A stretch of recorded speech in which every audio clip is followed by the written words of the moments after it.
დღეს შეგვიძლია ვიამაყოთ იმით, რომ სულ უფრო მეტ ადამიანს უნდა დააინტერესებს მეცნიერება. ჩვენ შეგვიძლია ვიამაყოთ იმით, რომ ბოლო წლების განმავლობაში მეცნიერების დაფინანსება საქართველოში რამდენჯერმე გაიზარდა. გმირები დღევანდელი დღის და ჩვენი ამ პირის არიან სწორედ მეცნიერები.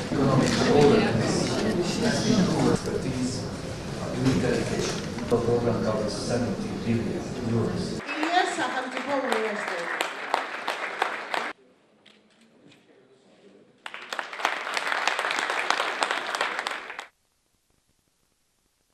ჩვენ ძალიან გვეამაყება და ძალიან გვიხარია მეცნიერების კვირეული ფესტივალი, უბრალოდ ჩარშან კვირეული ერქვა.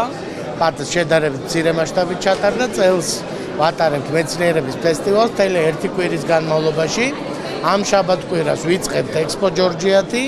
მთელი კვირის განმავლობაში ყველა მოწინავე უნივერსიტეტში იქნება ღონისძიებები სტუდენტებისთვის, მოსწავლეებისთვის და შემდეგ შაბათ-კვირას დავაგვირგვინებთ აკის პარკში კონცერტით და ასევე რამდენიმე ღონისძიებით.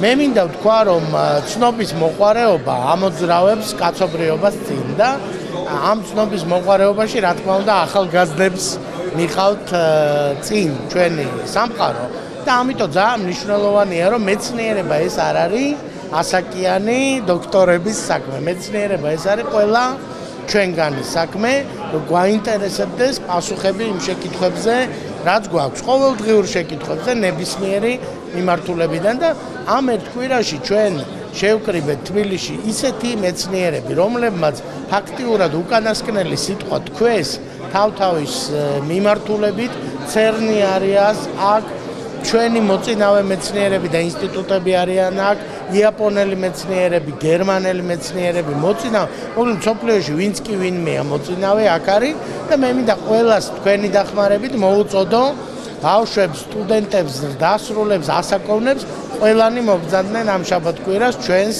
ფესტივალს. მე ვფიქრობ, რომ დღეს ძალიან მნიშვნელოვან ტრადიციას ეხება საფუძველი თბილისი. იმიტომ რომ თბილისი მასპინძლობს მსოფლიოს სხვა წამყვან ქალაქებთან ერთად, მასპინძლობს მეცნიერების და ინოვაციების ფესტივალს. მე ვფიქრობ, დღეს არავის აღარ ეპარება ეჭვი, რომ განათლება არის მთავარი მამოძრავებელი ძალა მეცნიერების, ინოვაციის, ახლებური მიდგომების, ჩვენ ვსაუბრობ განათლების ახალ შინაარსზე, ახალ ტექნოლოგიებზე, ამ ტექნოლოგიების ფორმირებაზე, კრიტიკული აზროვნების განვითარებაზე ახალგაზრდებში. მე მინდა ძალიან დიდი მადლობა გადავუხადო ყველა ორგანიზატორს და მონაწილეებს წარმატებული გუსმით. ყველას ულოცავ ამ შესანიშნავ დღეს. მეცნიერების ფესტივალი არის საჭირო ყველა ჩვენთაგანისთვის. მეცნიერება არის მომართული მომავლისკენ და ის რომ თბილისში უკვე ტრადიციად იქცა მეცნიერების ფესტივალი, ეს იმას ნიშნავს, რომ ჩვენი ქვეყანა სერიოზულად ფიქრობს მეცნიერების განვითარებაზე და ფიქრობს იმაზე, რომ მეცნიერება გახდეს ყოველდღიური ცხოვრების ნაწილი, რაც საშუალებას მოგცეთ ვიყოთ ძალიან წარმატებული.